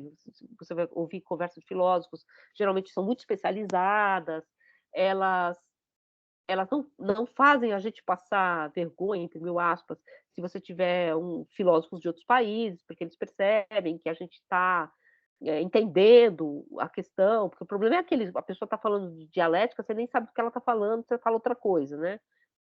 Então, também tem um pouco essa perspectiva. Você não consegue dialogar, porque você está fora do diálogo. Então, isso não acontece na filosofia, ao contrário, né? Há textos de filósofos brasileiros, de comentadores, inclusive, o próprio Porchat, que são traduzidos no exterior. Enfim. Isso também se perdeu um pouco, né? Mas por outras questões, né? Não é, nem sei se é por causa da qualidade do que se produz. Mas aí se perdeu alguma coisa realmente, né? A gente ficou muito historiador da filosofia, né? Por muito tempo, historiador da filosofia. E o Porchat já está criticando isso, porque o Porchat não é um historiador da filosofia. Eu lembro que ele não dava curso de Aristóteles. Ele estudou Aristóteles no doutorado, mas ele não dava curso de Aristóteles, ele dava curso de ceticismo grego, ele dava curso da sua própria filosofia, a partir, claro, das mediações com os textos empíricos, com a filosofia grega, claro. Mas ele fazia questão de dizer isso aqui não é um curso de história da filosofia, eu não estou falando de textos empíricos, porque é um elemento histórico que vocês têm que conhecer para construir essa grande história da filosofia. Tal como Heidegger diz de Parmênides, eu não estou lendo Parmênides por causa de um refinamento de antiquário. Eu estou lendo porque constrói uma perspectiva filosófica. Ele falava isso, assim. Na época, claro, nós lá, né, nós lá, tudo na sala, não sei se a gente compreendia isso propriamente, né? Era, na verdade, Filosofia Antiga 3, né, que era uma optativa. Eu não tinha feito Filosofia Antiga 1 e 2. Aliás, eu não me dei muito bem depois com Filosofia Antiga, porque eu achava que eu ia brilhar, né? Porque eu fiz o curso com o Porchat e eu adorei e tal. Mas depois, quando eu fui fazer o 1 e o 2, se bem que a Filosofia Antiga 2 que eu fiz também foi sobre ceticismo, né? Porque você tem uma escola, né, de ceticismo lá, né? E ele falou sobre o texto empírico. Ele falou assim: ah, professor, você não vai falar de Aristóteles, de Platão, que são mais importantes? Ele, não, por que mais importantes? Então, sabe, já é uma perspectiva filosófica que está posta aqui, né? Tanto que eu não estudei Aristóteles na filosofia, na minha formação. Eu estudei Aristóteles lendo Tomás de Aquino. Então, eu estudei um Aristóteles cristão, né? Batizado, tal, assim, né? Eu estudei esse Aristóteles, porque não havia necessariamente essa linhagem, né? Inclusive porque não se pensa a história da filosofia desse modo, você tem que estudar todos os filósofos. Né? Mas, enfim, Porchat simplesmente disse que ele ia partir para os finalmente. Eu quero ser filósofo, não quero ser filósofo. Então, essa é uma questão que eu acho que vocês vão ouvir muito durante o curso, tá?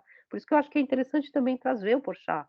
Vocês vão ouvir de vários professores, não, mas aqui no Brasil, inclusive essa coisa um pouco blasé que eu não gosto. Ah, aqui no Brasil é assim mesmo, né? Porque é como se a gente estivesse na Lua, né? Falando da Lua, assim, fui para Marte e vi que no Brasil é assim. Mas assim, claro, tem a sua dimensão. No Brasil a gente tem uma escola muito forte que por muitos anos foi dominante, que é a história da filosofia, né? Uma filosofia historicista, né? Historicizada, de fazer história da filosofia. Isso tem se perdido, tem se perdido no bom e no mau sentido, né? Tem se perdido também um certo rigor, né? Isso que eu acho perigoso. Mas a gente já está em outros patamares, faz outras coisas. Na própria USP se fazem coisas muito diferentes, se estuda cinema, se estuda artes plásticas, outras coisas que estão envolvidas num componente filosófico, mas não necessariamente são história da filosofia, não é isso também. E nós também aqui no Departamento de Filosofia temos essa dimensão de estudar outras coisas, mas sempre com um patamar que é esse rigor da filosofia, do estudar o texto filosófico, de entender o que o texto filosófico está dizendo, que a gente ganhou, entre aspas, a partir dessa institucionalização do saber filosófico, que veio um pouco por esses meios, né, por esses métodos. Então, acho que assim, a gente tem que fazer um pouco história também, num certo sentido, ou história dialética hegeliana, né, com a história. Não, nem tudo se perde, nem tudo se ganha, né? Entre algo que se perde e algo que se ganha, se põe um terceiro, né? Então a gente teve esse movimento, que esse movimento é histórico, né? Ele está dado. E o que a gente faz com ele agora, sem perder algumas dimensões que são importantes, que são essa do você conquistar um instrumental de leitura, que te põe, portanto, é, em diálogo, embora as filosofias não dialoguem, né, como mas em diálogo com outras perspectivas filosóficas, te permite ler filosofia de modo técnico, tá? Porque acho que eu já falei para vocês, a primeira vez que eu li filosofia, eu não estava na filosofia ainda, o primeiro curso que eu fiz foi artes, e eu comecei a ler Spinoza, porque eu achava Spinoza uma coisa muito louca, e era a exposição à maneira dos geômetras, eu gostava muito de geometria, né? Eu gostava muito de geometria matemática, não gostava de desenho geométrico, não, nunca gostei de fazer aquelas coisas de desenho geométrico, mas eu gostava muito de geometria na escola, para você entender por quê, né? Hoje em dia eu não sei nada. E aí falei, ah, que legal, vou adorar esse texto que fala de Deus a partir da geometria.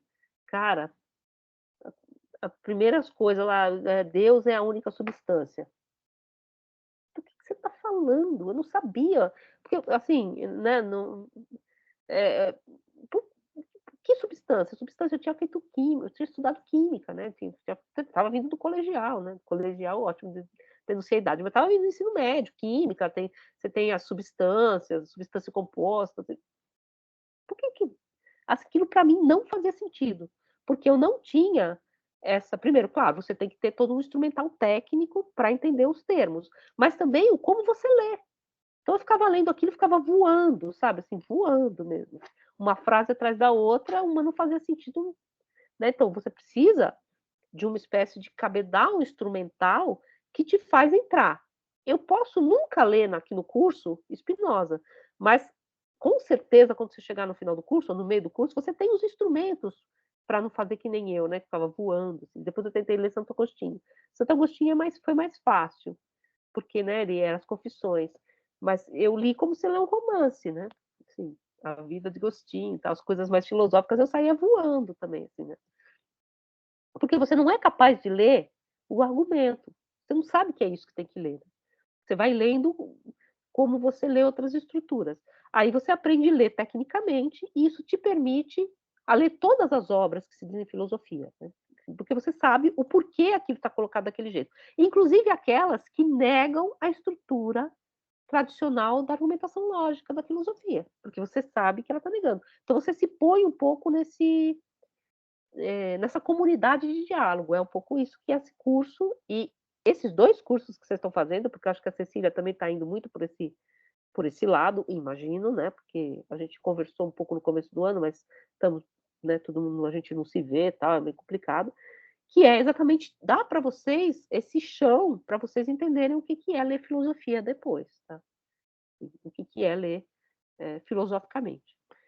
Então esse seria um dos últimos textos que a gente trataria. O último texto que eu vou tratar com vocês, que é o da Hannah Arendt, eu vou tratar junto, porque eu não fiz o vídeo, mas eu vou fazer ainda esse videozinho, tá? Porque não deu tempo, mas eu vou fazer esse videozinho com o texto da Dorcília Cornwell, que é sobre repensando o tempo do feminismo, que é exatamente sobre essa questão do tempo da modernidade visto a partir de algo que ela critica, mas que também pode ser posto que é a pós-modernidade, e o que, que é pós-modernidade, se faz sentido falar nisso, mas que tempo é esse que não comporta elementos desse outro, que é o feminino, mas que é também, ela vai falar assim, depois houve toda uma crítica ao feminismo das mulheres brancas, né, que é também uma questão racial, uma questão de lugar, geográfica, territorial. Então, como é que é essa história da modernidade, que é uma narrativa que vai da Grécia até o crânio berlinense de Hegel, e que narrativa é essa? E ela põe em questão essa narrativa a partir um pouco, por isso que eu quero preparar esse vídeo, de algumas mediações com Lacan, porque, na verdade, o texto que a gente vai ler é desse livro aqui, tá? Debates feministas. Eu acho que eu já mostrei para vocês. É um debate entre a Sheila Ben-Habib, a Judith Butler, a Dorcília Cornwell e a Nancy Fraser. Cada uma tem uma posição. A Nancy Fraser, por exemplo, é mais ligada ao Adorno, à teoria crítica. A Judith Butler, que eu acho que vocês já ouviram falar, porque ela veio aqui no Brasil e ficaram tacando uma placa na cabeça dela, né, assim, que ela era o demônio. Que vergonha, né? A Judith Butler, que tem uma perspectiva também, que é considerada aqui no livro, ela é acusada, entre aspas, de ser pós-moderna, e ela diz que não. E a Dulcília Cornwell vai defender essa utilização de Lacan, que é criticada pela Nancy Fraser, que é porque Lacan, evidentemente, é um homem, né? E ele, portanto, tem um imaginário da mulher, que é o imaginário masculino, né? Que é o imaginário de uma falta, enfim, desse outro e tal. Mas ela diz que é exatamente por se apossar desse construto lacaniano do outro, e a mulher como grande outro, ela vai explicar um pouco isso, depois eu vou fazer uma explicação melhor, porque eu também conheço Lacan um pouco por alto, mas por que o grande outro? Porque você se constitui como um eu em relação a um outro. Esse outro, geralmente, é a mãe, é a grande mãe, é o corpo da mãe, né? Que você se afasta desse primeiro grande todo nutriz, né, que é a mãe, né, então você se reconhece como um outro em relação a esse corpo. E esse corpo feminino por excelência, você depois incorpora como uma espécie de falta. Então você apaga esse corpo e ela vai construir a partir disso, a Cornwell, uma perspectiva lacaniana, invertendo inclusive as próprias questões do Lacan, que é exatamente esse lugar desse outro que é o feminino. Então ela vai construir isso aí e esse espaço pensando também uma outra história. E em que perspectiva essa história também é uma história utópica do progresso, né, então todas essas questões que a gente já pôs, colocadas num outro termo, tá. E claro, eu não estou aqui eu escolhi esse texto, porque esse texto me pareceu o mais fácil, tá, porque é um debate muito acirrado, tá, mas ele é parte desse debate, tá, então eu estaria aqui dentro, de várias perspectivas desse debate, elas põem essas perspectivas, uma das questões que a Alice Fraser põe, que depois a Drusila retoma, é que o modo de pensar a escrita do Adorno e do Benjamin, do Walter Benjamin, ou seja, o modo de pensar a escrita da teoria crítica, é também um espaço de abertura para um outro, porque é uma escrita que se põe fora dessa escrita lógica, científica, é uma outra escrita. Então também tem uma dimensão, de pensar dentro dessa tradição, desses elementos dessa tradição, né, não é? E o próximo fórum, será sobre essas últimas questões que a gente viu. Na verdade, o fórum, o último, vai ser um fórum, na verdade, sobre a questão da citação, aqui, que eu vou ainda colocar, e aí vai ter um exercício final, que é o exercício, a última prova, que é sobre vocês tentarem argumentar um pouco em relação a uma perspectiva analítica e um pouco em relação a uma perspectiva não analítica, né. Então, em relação à metafísica, que é superar a metafísica dos 2 pontos de vista. Mas bem simplesinho, tá, gente? Nada muito complexo. Vixe. Não, nada muito complexo, gente. É bem curtinho, inclusive. Tá? Então, esses são os exercícios que a gente vai fazer para frente. A última aula é a semana que vem, tá? Então, vou colocar mais um videozinho e só mais esses dois exercícios aí para fechar. Aí vamos gente. E eu acho que estava indo no mercado conversando sobre isso, né, filosofia e vida comum aqui. E eu acho muito interessante quando a gente chega no fim de um curso, não porque o curso foi bom, tal, é porque eu acho que a gente tem uma carta de intenções, boa não, ela é uma carta de intenções que a gente, acorda no começo do curso, e ela se completa. E não por mim, mas pela escolha dos textos, por essa relação dos textos, eu acho que ela também transforma um pouco, nos transforma um pouco nesse caminho. Eu imagino que espero, tá, que muitas coisas que vocês pensavam sobre filosofia, vocês estão pensando de outro modo agora, não porque eu disse a verdade, ou porque eu trouxe a iluminação profana, que uou, isso é a verdade, mas sim porque as coisas se deslocam um pouco, assim, tal. Por exemplo, a gente falou muito disso no outro curso, que é o de Introdução à Filosofia, como uma perspectiva clássica da leitura dos pré-socráticos é de que Parmênides e Heráclito ficam eh oposto ao outro. E aqui a gente vê que Heidegger faz um outro movimento. Quem tem razão? É só um outro deslocamento, né, só uma outra coisa, né. É um outro continente, você põe num outro patamar. Então e eu acho legal quando isso se completa. Uma das coisas que me deixa muito angustiada na universidade contemporânea, é que a gente tem que fazer 50 milhões de coisas, e as coisas não têm um começo, meio e fim, sabe. Então a gente vive a má infinitude, sabe, assim, aquilo que nunca se completa. Aquilo que nunca se atualiza, fica sempre em potência, sabe, vai estar sendo, vai estar sendo, vai estar sendo. E eu acho que quando eu consigo, e às vezes o curso vai estar sendo, tá, já dei vários cursos que vão estar sendo, aquele tópicozinho estético eu achei meio vai estar sendo, lembra que a gente fez? Eu vou estar falando de alguma coisa que eu nunca conseguia falar, assim, alguns cursos não se completam, mas quando um curso tem, assim, não porque ele foi bom, ótimo, perfeito e tal, mas ele tem esse fechamento, eu acho que é uma coisa legal, acho que a gente tem que pensar muito assim, né, na nossa vida acadêmica. A gente vai fechando as portas, vai completando não completando as etapas, não é assim, né, agora eu passei de fase, mas a gente vai vendo que as coisas foram a gente propôs uma coisa e essa coisa chegou ao seu termo, né, e esse é o bom termo, né. Eu acho que é um pouco isso que dá para pensar e é bom, eu acho tranquilo, acho bom. Acho bom, por exemplo, quando eu consigo entregar todas as provas, vocês conseguem ler os comentários, tal, mais do que a dimensão da nota, porque eu acho que isso é uma outra coisa, tá. A gente consegue então, produzir juntos esse arcabouço de questões, tal, então e a última aula é sempre essa não é a última aula, a próxima aula é sempre uma espécie de fechamento geral, né, em torno dessas questões todas, sem querer dar nenhuma completude, que é um pouco fechamos, né, fechamos aí uma proposta. Então eu acho que pensem muito assim, tá, tô falando isso porque eu sofro muito com isso, Sim, a gente sofre muito com isso, projetos de pesquisa que as pessoas nunca completam, e eu não estou falando de nin eu estou falando de mim inclusive, eu sou péssima orientadora, né, projetos de extensão que prometem coisas que nunca se cumprem, ou se cumprem de outro modo, ou nem melhor nem pior, mas outra coisa, isso vai dando uma angústia na gente, vocês vão descobrir isso, né, acho que o Yuri pode falar disso, vai dando uma angústia de você, né, assim, nunca poxa, vou estar sendo, né, vou estar fazendo, eh, aquelas coisas bem cartão de crédito, porque a vida é agora, assim, não, tô zoando gente. Não, mas assim, é o que você está fazendo, nisso eu sou muito sartriana, né. Você só está fazendo, você só está filosofando porque você está filosofando. Fica também uma certa angústia, quando serei filósofo? Gente, não é quando serei filósofo, vai sendo.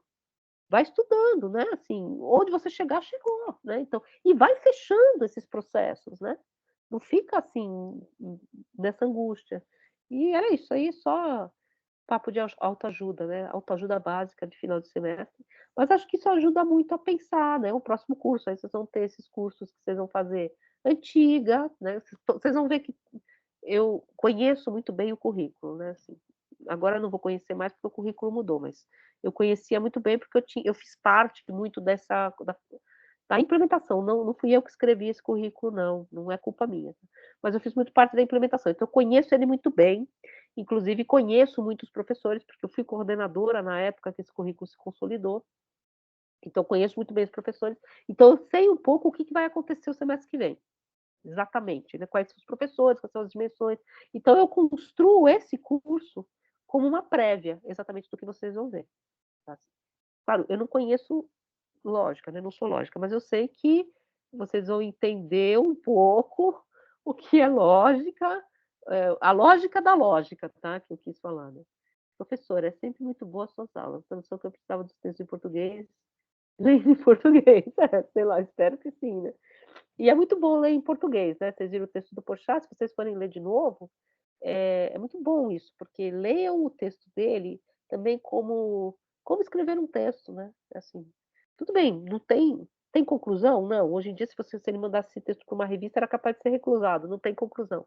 Mas não tem conclusão por quê? Porque a conclusão está no meio, né, está lá quando ele fala do ceticismo, né, então ele abre uma porta no meio, assim, tal, né. E aí ele vai jogando a gente, né, o logos é soberano, né, então e é uma construção muito interessante. Não é um texto evidentemente modelar, não é um modelo, porque, né, ele é um texto muito autoral nesse sentido, não é um modelo de artigo. Hoje em dia artigo é que nem preencher um formulário, é introdução, você põe lá um troço, metodologia, você põe lá outro troço, aí você preenche um formulário, né.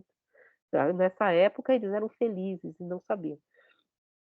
Mas assim, claro que a gente tem que brigar contra isso, né, mas assim, não é um artigo clássico, né, mas é um bom modo de aprender a escrever inclusive. Poxa, vocês têm alguma questão do texto do Porchat, da prova, de alguma coisa?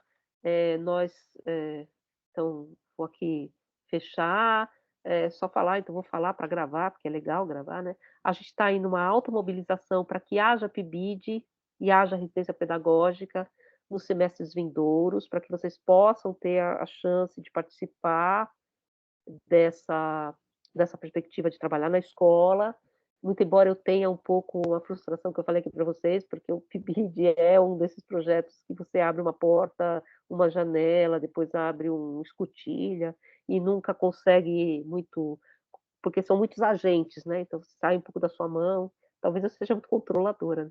Mas você tem muitas coisas legais que a gente consegue fazer e eu espero que isso continue para vocês, a gente está aí brigando por isso, tá, estamos lá numa movimentação muito grande dos alunos, principalmente nós professores não estamos muito mobilizados, eu inclusive porque fiquei com uma gripe lascada, se eu fosse na rua eu acho que eu ia apanhar, porque eu achava que eu estava com covid. Aí então eu nem fui, mas podia ter ido, né. Mas o pessoal tá na rua, tá indo discutir, tá indo no congresso, exatamente para discutir não é só discutir a bolsa, é discutir políticas públicas, né, eu acho que isso é muito importante, e eu acho que essa é também uma das grandes dimensões de aprendizado do PIBID. Sabe o que está sendo legal? Isso até, por mais que a gente tenha criticado, a gente reuniu o DF, então você tem os institutos federais, as universidades particulares, a Uniprojeção, várias universidades particulares que têm PIBID também, a UNB, isso nunca acontece.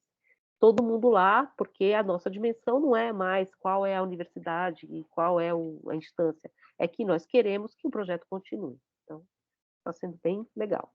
Então, mantenho vocês informados, mando alguns links. Eu não estou participando, então não vou dizer que eu sou a Santa Joana dos Matadouros, né? Vou lá, assim, não quero essa dimensão muito protagonista, tá? Porque eu não estou sendo protagonista, apesar de eu ser a coordenadora do PIBID de filosofia, são os alunos que estão se movendo, os alunos de vários PIBIDs, mas está sendo muito legal.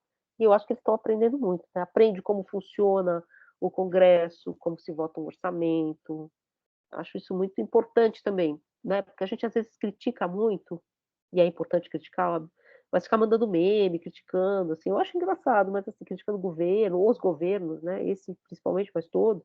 Mas também eu acho engraçado, talvez eu acho que a gente tem que sair um pouco dessa dimensão e entender como funciona também, né? Estruturalmente, para fazer críticas mais fundamentadas. A gente faz críticas muito externas, às vezes, né? E são, né? A gente pode fazer, não estou falando que não é para fazer, mas também para fazer críticas mais incisivas. Então, gente, vocês têm. Os memes eu acho que esvaziam completamente. Então, acho que. Inclusive, gente, agora falando aqui. Bom, tá gravando tudo bem. A gente fica muito assim, o gado, as pessoas que seguem o líder, tal. Não é bem isso não, viu, gente? Eu acho que a gente está um pouco cego também nas nossas perspectivas, sabe? Tem tem tem tem questões políticas mais complexas envolvidas aí, né, enfim, por exemplo, uma das dimensões que eu trouxe aqui para vocês, o PIBID está incorporando universidades particulares, isso não acontecia. Não sei se eu concordo ou não, né, mas, né, uma dimensão política aí que a gente tem que eu não sei se eu concordo ou discordo, eu não estou nem querendo isso, estou só mostrando que é um universo aí de questões, né, que são ele não é que não fazia parte, mas ele é muito muito voltado, né, pra universidade pública, né, são questões aí que, né, não é só assim, né, manda um meme do gado, manda um meme, e a gente ri, né. Eu eu tô falando isso, Bruno, exatamente. Eu acho, a gente fica muito assim, né, que absurdo, que absurdo, que absurdo, que absurdo, que absurdo. Sim, né, gente, mas tem camadas aí, né, que estão eu não estou concordando, tá, gente, nem discordando, não estou fazendo política aqui, estou conversando com vocês, exatamente porque a gente tem que ler a sociedade como a gente lê a estrutura de um texto, a gente tem que ler nuances, tem que ler estruturalmente, não adianta pegar e encaixar as coisas em discursos prontos, porque a gente vai cair do cavalo várias vezes, né. Por exemplo, não adianta a gente ir lá: quero mais dinheiro, mais bolsa", sim, você tem que entender como é votado um orçamento, né. Então isso está sendo um aprendizado para mim também, eu também não sei, né, não estou dizendo que eu sei, né, também não sei. Você vai chegar: cadê minha bolsa? Cadê dinheiro?" Tá, você quer, todo mundo quer, né, os caminhoneiros querem, então, enfim, né. Como é que você estrutura uma política, né, quais são as dimensões dessa política, como você estrutura metas, eh, para um departamento, né, para um currículo, tudo isso é uma coisa que a gente tem que pensar, né. E não adianta ficar só né, mandando meme, né, a gente manda um monte, né, mas aliás, eu tô super, assim, chateada, porque eu não recebo mais memes de professores. Antes eu recebia um monte, super engraçado, assim, todos politicamente corretos, nada assim grave, mas eu recebia muitos memes de professores, aí eu repassava para eles, eu era, assim, até um contato do tráfico, né, de memes. Mas agora parou um pouco. Mas bom, gente, vocês têm alguma questão? Eu vou ter que desligar daqui a pouco, porque eu tenho uma outra aula, né. Vocês têm alguma questão do comentário da prova? Já fiz um comentário um pouco geral da prova também, né. Acho que vocês podem investir mais nas respostas, tá. Não façam respostas tão sucintas. Construam o argumento de vocês. Traz a citação para dentro do texto. Não precisa citar coisas gigantes, não é essa a ideia, não é: então Hegel disse, abre aspas, cita 3 páginas, fecha, não. Exatamente por isso que a gente vai fazer o exercício de citação. A citação, ela é pontual. A citação pontuada significa que você foi ali, você entendeu exatamente onde a questão incide, sabe. Então se eu perguntar para vocês assim Pode, pode. Então, eu falei, pra vocês, né, que vocês podem entregar de novo desde que vocês me avisem, tá. Quem não entregou e quem quiser refazer a partir dos comentários, né. Eh, mas, por exemplo, eu vou fazer lá o exercício que a gente vai fazer lá é sobre a questão da erudição, nos textos do Hegel e do Nietzsche, incisivamente, onde cada um deles vai no ponto da erudição. Você escolher essa citação, pensar essa citação e comentar, trazer para dentro do seu texto. O que que você faz? Você amarra o autor com o seu argumento. Então isso tudo é da construção da resposta. Quando vocês forem fazer respostas, por exemplo, para a prova do Érico, para a prova da professora Lígia, para a prova dos professores de antiga, façam assim, construindo o texto. Para a prova de lógica já é um outro planeta, né, eu não sei, a prova é de texto? De lógica? Com o Costa Leite, não, pelo menos. Mentira, é sim, a segunda é mais texto, por isso que eu fui mal nela. Na primeira até que eu fui bem. Mas com o Rodrigo, não sei. O Rodrigo também vai estar semana que vem? É, é. Não, Rodrigo não, é só o Costa Leite e acho que um substituto. Mas enfim, se for uma prova, é assim que você responde, Hum, você vai no texto e explicita o que está no texto. Ninguém quer que você critique o texto, que você mostre que o autor errou, que né, todo mundo uhum. errou, que enfim, não é agora, nesse momento, no momento de formação básica, não é exatamente essa questão. É claro, se você descobrir uma falha, você for, né, assim, sei lá, descobrir um problema na lógica de Frege e você quiser apresentar, ótimo, acho que não é essa questão, mas não é isso que se espera.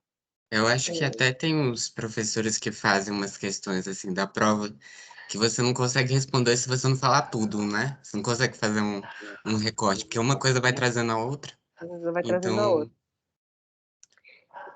Inclusive eu não falei, mas essa prova que eu vou mudar o semestre que vem, que eu acho que não funcionou muito, ela é inclusive pensada, a minha prova, ela podia ser um texto corrido, ela podia não ser porque eu não sei se vocês perceberam, elas são uma questão que se desdobra.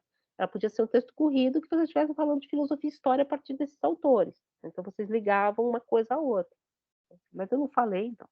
A gente, vou fechar aqui, tá, e vou lá para outra aula. não esquece de parar a gravação. Já parou? Vou Não parar, sei. vou parar. Parei. Parar a gravação.